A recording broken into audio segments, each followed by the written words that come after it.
بسم اللہ الرحمن الرحیم۔ ہیومن ایٹیٹیوڈ کی 5ویں قسط۔ پچھلی قسط میں پانی کے متعلق بات کر رہا تھا کہ پانی اللہ تبارک و تعالیٰ نے مفت دیا ہے، لیکن انسان جس کے پاس اتنے بڑے بڑے دریا ہیں، وہ بھی یہ چاہتا ہے کہ سارا پانی ہم کو ملے، تم پیاسے مر جاؤ۔ یہ ایٹیٹیوڈ ہے۔ یہ تو اللہ کا شکر ہے کہ بارش پہ انسان قابو نہیں کر سکا۔ بارش پہ آج سے تقریباً 35-40 سال پہلے ایک ملک نے کوشش کی تھی کہ بارش پہ وہ قابو حاصل کر سکے، یعنی سپیورٹی۔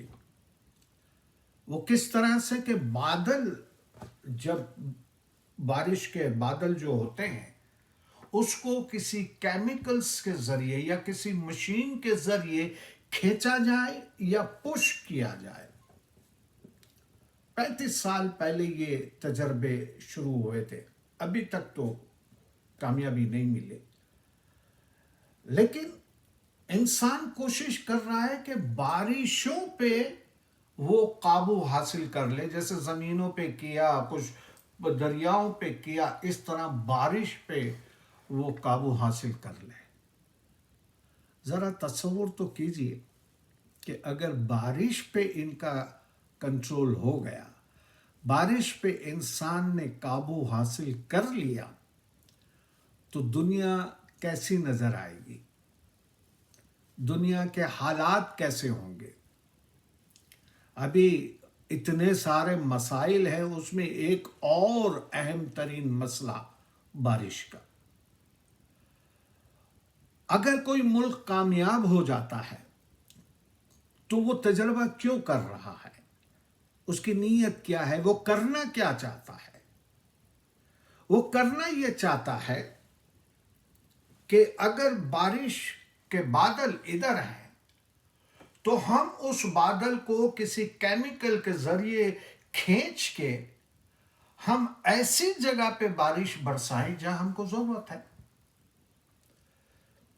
اور اگر کہیں بہت زیادہ بارشوں کا امکان ہے تو اس بادل کو پش کر کے اپنے ملک سے باہر بھیجوا دے، یعنی بھیج دے، تاکہ اگر کچھ تباہی ہوتی ہو تو ان کی ہو۔ اب فرض کیجئے کہ انسان اس میں کامیاب ہو جاتا ہے تو ایک اور رونا پڑے گا کہ بارش کے لیے جو آج انسان خدا سے گڑ گڑاتا ہے، مانگتا ہے۔ امریکہ کے اندر بھی کچھ سال پہلے بارش کے لیے دعائیں کی گئی تھی۔ تو آج کی دنیا کیسی ہوگی اگر جو بارش پہ انسان نے قابو پا لیا؟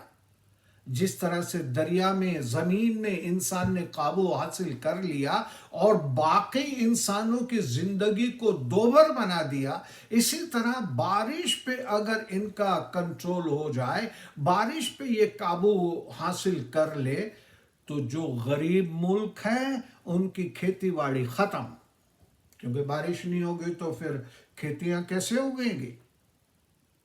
کھیتیاں کیسے اگیں گی؟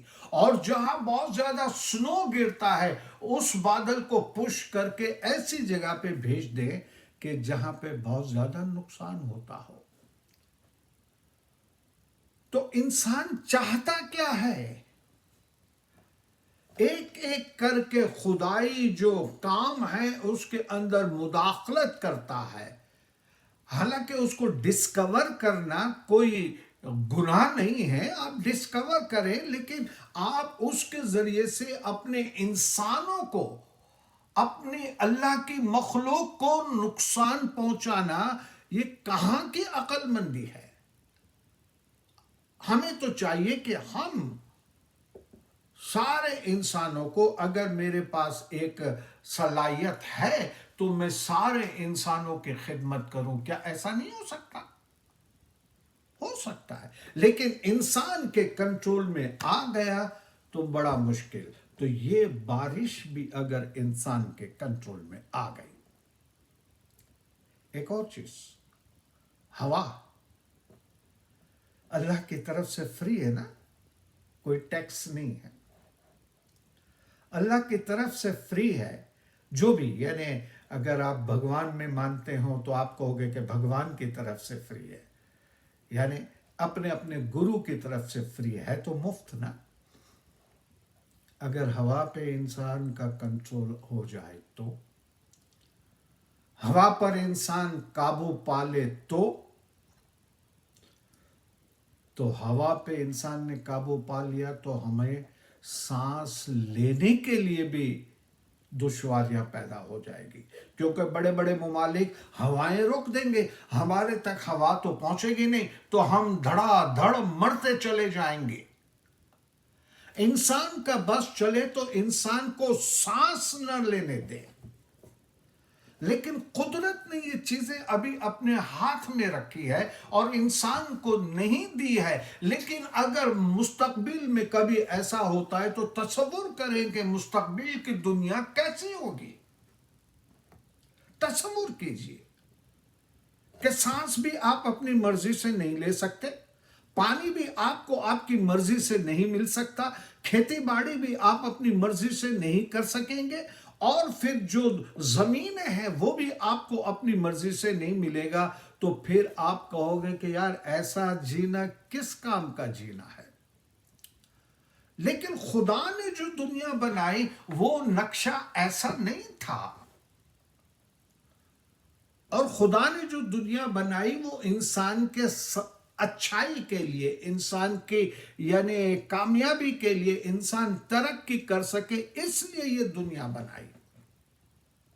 لیکن انسانوں کے پاس جب اختیار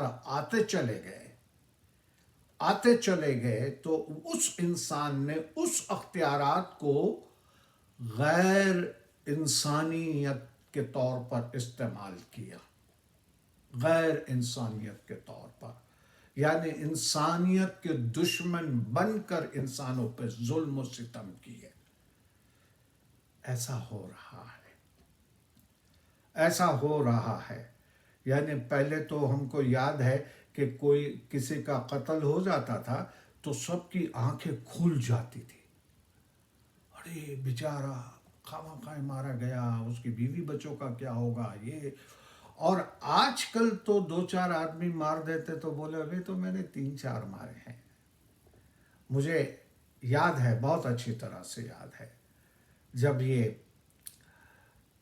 عراق پہ اٹیک ہوا تھا، یعنی عراق پہ جو فوجیں تھی انہوں نے حملہ کیا تھا، تو اس حملے کے اندر پریزیڈنٹ بش نے اسٹیٹمنٹ دیا تھا کہ 30,000 انوسینٹ پیپل مارے گئے. 30,000 انہوں نے کہا، لیکن وہ 30,000 ان کو بہت تھوڑے سے لگے، اور کہنے لگے کہ آزادی کی خاطر تو قربانیاں دینی پڑتی ہے. یہ آزادی کی بات تھی یا اپنی طاقت دکھانے کی بات تھی، اپنی صلاحیت دکھانے کی بات تھی؟ کسی بھی نابینا آدمی کو سامنے رکھ دو اور ایک سامنے بچے کو رکھ دو، بچہ اٹھا کے نابینا کو مارے گا، اس لیے کہ نابینا دیکھ نہیں سکتا، یہ اس کی کمزوری ہے. تو دوسرے انسانوں کے پاس وہ طاقت نہیں ہے جو آپ کے پاس ہے. آپ اس طاقت کے ذریعے سے امن قائم کریں، نہ کہ جنگ، نہ کہ انسانوں کا خون بہایا جائے. لیکن انسان سمجھے گا کب؟ کیا آپ کو لگتا ہے کہ آئندہ 20، 25، 50 سال کے اندر دنیا کا نقشہ بدل جائے گا؟ کیا انسان واقعی انسان کہلانے کے قابل بنے گا؟ کیا اللہ تبارک و تعالیٰ نے جو نمونہ اس دنیا کا رکھا تھا، یا جو پلان اس دنیا کے اندر رکھا تھا، کیا وہ پلان، وہ چیز کبھی نظر آئے گی کہ دنیا جنت کا نمونہ بن جائے؟ آج تو کہانیاں لگتی ہے، یعنی ایسا لگتا ہے کہ کیا کبھی ایسا ہوا تھا کہ محض کہانی ہے کہ جیسے جنگ احد کے اندر زخمی پڑے ہوئے ہیں اور ایک عورت پانی پلانے کے لیے جاتی ہے تو زخمی آدمی ابھی پانی پینے ہی والا تھا کہ آواز آتی ہے العطش العطش، میں پیاسا ہوں، پانی پانی پانی۔ تو وہ آدمی جس کے ہاتھ میں گلاس ہے وہ کہتا ہے پہلے اس کو دے دو، شاید اس کو مجھ سے زیادہ ضرورت ہے۔ وہ عورت ادھر جاتی ہے تو وہاں ابھی وہ پانی پینے ہی والا تھا کہ تیسرے نے کہا کہ العطش العطش، میں پیاسا ہوں میں پیاسا ہوں۔ اس آدمی نے کہا کہ جاؤ پہلے اس کو پلا دو۔ اس طرح سے کتنے آدمیوں کے پاس گھومی وہ، تو آخر میں جس آدمی کے پاس گئی وہ مر چکا تھا۔ تو اس نے سوچا کہ چلو پہلے والے آدمی کو پلاؤں، تو پہلے آدمی والے کے پاس گئے تو وہ بھی مر چکا تھا، دوسرے والے کے پاس گیا تو وہ بھی مر چکا تھا۔ تو کیا یہ کہانی ہے محض کہ یہ انسان ہوا کرتے تھے ایسے پہلے کہ دوسرے کی جان بچانے کے لیے اپنی جان قربان کر دیتے تھے؟ آج صرف اپنی جان بچانے کے لیے ہزاروں انسانوں کو قتل کر دیتے ہیں۔ یہ دنیا محبت کی جگہ ہے، یہ اللہ تبارک و تعالیٰ نے پیار اور محبت کے لیے بنائی ہے۔ اس کو پیار اور محبت سے اس دنیا کے اندر رہنا ہے۔ ہر انسان، چھوٹے سے چھوٹے لے کر بڑے سے بڑا انسان، اپنا اپنا کردار ادا کرے۔ یاد رکھنا، مرنا تو سب کو ہے، مرنا تو سب کو ہے، اور اپنے اعمال کا حساب کتاب سب کو دینا ہے۔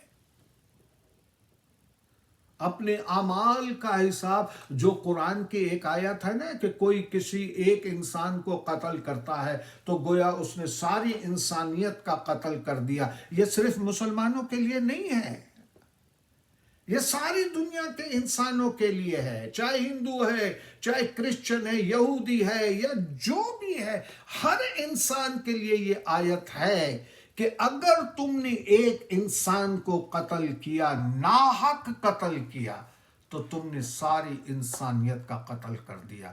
تو اے قاتلو، سوچو سوچو، جو تم نے 100 200 500 آدمیوں کو مارا ہے، کیا جواب دو گے اپنے رب کے سامنے؟ کیا وہ زندگیاں تم نے دی تھی یا تمہارے رب نے دی تھی؟ وہ زندگیاں تم نے تو نہیں دی تھی، تو چھیننے کا حق بھی تمہارا نہیں ہے۔ کس بوتے پہ، کس بل بوتے پہ تم ان کی زندگیاں چھینتے ہو؟ حالانکہ تم نے تو نہیں دی، حالانکہ تمہاری زندگی بھی خدا نے دی ہے۔ کہاں گئی یہ سوچ؟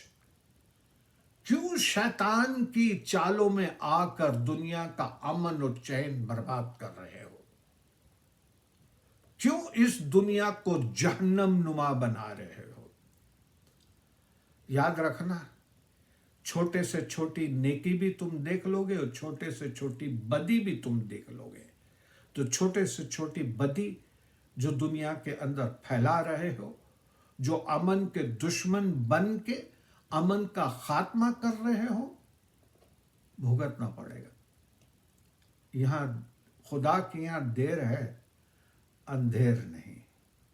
خدا کی لاٹھی بے آواز ہوتی ہے، اور آپ نے اور ہم نے دیکھ لیا بہت ساری مثالیں، بہت ساری مثالیں آج کی دنیا میں، پچھلے 50 برس میں، جن کے ایک اشارے پہ ہزاروں انسانوں کو قتل کر دیا جاتا تھا، ان کی اپنی زندگی کا خاتمہ کیسے ہوا، یہ ہم اور آپ جانتے ہیں۔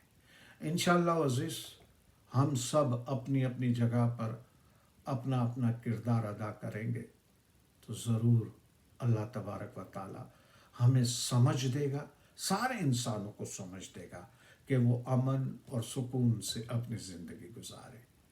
چلیں اس وقت یہ کیسٹ ہم ختم کرتے ہیں۔ ہم چلتے چلتے خدا حافظ کہتے ہیں، اور ساتھ میں یہ بھی عرض کرتے جیو اور جینے دو۔